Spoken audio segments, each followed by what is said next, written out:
नमस्कार, मैं रवीश कुमार। आपका अंदाज़ा सही है कि क्या कहने जा रहा हूँ, लेकिन गुजारिश है कि जो भी कह रहा हूँ उसे धीरज के साथ सुनिएगा।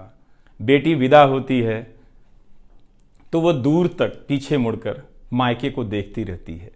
मैं इसी स्थिति में हूँ, अभी मुड़कर देख लेने दीजिए, फिर कभी विस्तार से एनडीटीवी की बात करूँगा। आज की शाम एक ऐसी शाम है जहाँ चिड़िया को उसका घोंसला नज़र नहीं आ रहा, क्योंकि कोई और उसका घोंसला ले गया है।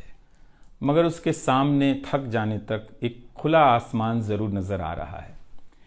इस बात की सहानुभूति मुझसे ना रखें कि मैं चिट्ठी छांटता था। मैं उनकी तरह नहीं हूँ कि अचानक चाय बेचने की बात करने लग गया। उतर रहा हूँ जहाज से, बात कर रहा हूँ चाय बेचने की।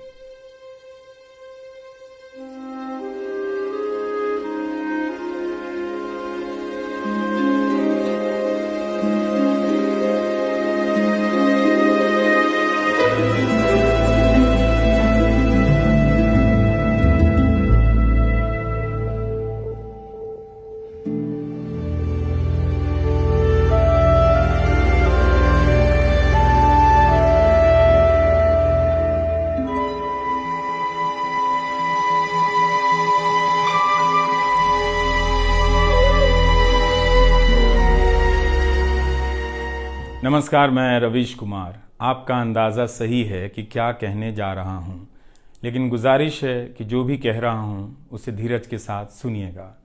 भारत की पत्रकारिता में स्वर्ण युग तो कभी था भी नहीं, लेकिन आज के दौर की तरह भस्म युग भी नहीं था। भस्म युग से मेरा मतलब है जहाँ इस पेशे की हर अच्छी बात तेज़ गति से भस्म की जा रही हो।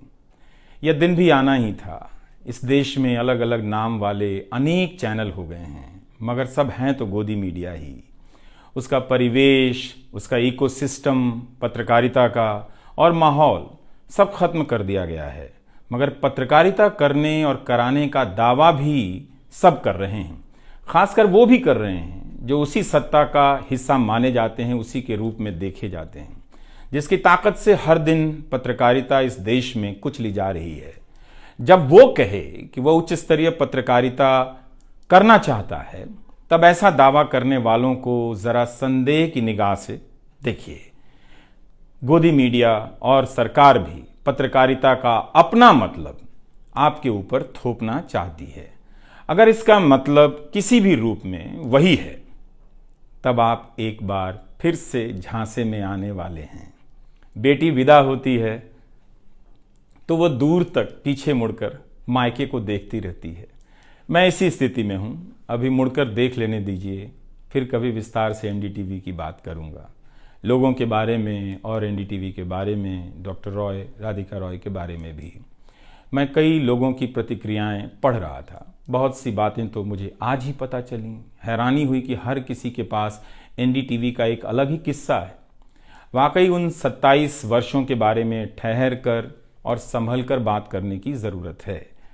एनडीटीवी ने एक चीज़ सिखाई कि टीवी में और टीवी का एक ही मतलब होता है, टीम। एंकरों के स्टार बनाए जाने के बाद यह धारणा टूट गई, मगर आज भी टीवी के बुनियाद में यही है कि जितनी अच्छी टीम होगी उतना अच्छा काम होगा। अभी इस बात को यहीं रहने देता हूँ, कभी किसी और वक्त के लिए, तब जब आप भावुक ना हों, तब जब मैं भावुक ना हूँ कि एनडीटीवी छूट रहा है। आज की शाम एक ऐसी शाम है जहाँ चिड़िया को उसका घोंसला नज़र नहीं आ रहा, क्योंकि कोई और उसका घोंसला ले गया है। मगर उसके सामने थक जाने तक एक खुला आसमान ज़रूर नज़र आ रहा है। तो खैर, उसके बाद अनुवादक बना और कई पत्रकारों की रिपोर्ट का अंग्रेजी से हिंदी में अनुवाद करता रहा। इसके बाद मैं रिपोर्टर बन गया और फिर मेरी दैनिक रिपोर्ट की अलग यात्रा शुरू होती है। रवीश की रिपोर्ट से काफ़ी कुछ सीखने को मिला। तो इस तरह से ये एनडीटीवी में ही संभव हुआ कि एक चिट्ठी छांटने वाला इसके एक चैनल का ग्रुप एडिटर समूह संपादक बनता है और आज उसे छोड़ रहा है, इस्तीफा दे रहा है। बहुत बड़ी बड़ी शक्तियाँ पीछे खड़ी हैं इस एक पत्रकार के पीछे। तो स्वाभाविक है कि ये नौबत आनी थी, इसका अंदाज़ा मुझे पहले भी था। लेकिन जिस दिन आता है उस दिन अच्छा तो नहीं लगता है। लेकिन मैं आपसे यह भी कहना चाहता हूं कि जब भी मेरे बारे में मूल्यांकन करें, इस बात की सहानुभूति मुझसे ना रखें कि मैं चिट्ठी छांटता था। मैं उनकी तरह नहीं हूं कि अचानक चाय बेचने की बात करने लग गया। उतर रहा हूं जहाज से, बात कर रहा हूं चाय बेचने की। सहानुभूति के लिए या फिर अपने संघर्ष को महान बताने के लिए मैं ऐसा नहीं करना चाहता। इस देश में हर किसी का संघर्ष ही पहाड़ चढ़ने के जैसा है। आप एम्स के बाहर मरीज जो खड़े हैं, उनके परिजन जो खड़े हैं, उनसे मिल लीजिए। आपको पता चल जाएगा कि उनकी चुनौतियां कितनी बड़ी हैं और आपका दुख कितना कम है, छोटा है। लेकिन आज के दिन मैं आप सभी के बीच दर्शकों की बात करना चाहता हूं। इस दौर में कुर्सी पर बैठे किरदारों को टूटते हुए देखा, सबने देखा। संस्थाओं को भस्म होते देखा, आपने देखा। नफरती तूफान में लोगों को भटकते देखा, मगर मैंने इसी दौर में एक नई संस्था भी बनते देखी है। वह संस्था है जनता की संस्था, दर्शकों की संस्था। दर्शक ही अपने आप में इंस्टीट्यूशन बन जाते हैं।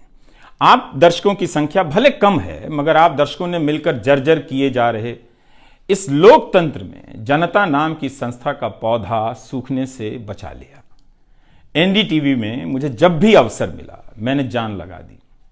मैंने कभी उन अवसरों को अपने लिए नहीं देखा, बल्कि यही सोचा कि ये अवसर मुझे आप दर्शकों के लिए मिला है, इसलिए उन सभी अवसरों को आप दर्शकों की कहानियों से भरता चला गया और मैं आप दर्शकों का होता चला गया।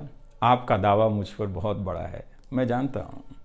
मेरे आगे दुनिया बदलती रही, मगर टेस्ट मैच के खिलाड़ी की तरह पिच पर टिका रहा। पर अब किसी ने मैच ही खत्म कर दिया है, उसे T20 में बदल दिया है। जनता को चवन्नी समझने वाले जगत सेठ हर देश में हैं, इस देश में भी हैं। अगर वो दावा करें कि आप तक सही सूचनाएं पहुंचाना चाहते हैं, तो इसका मतलब है कि डॉलर अपनी जेब में रखकर आपकी जेब में चवन्नी डालना चाहते हैं।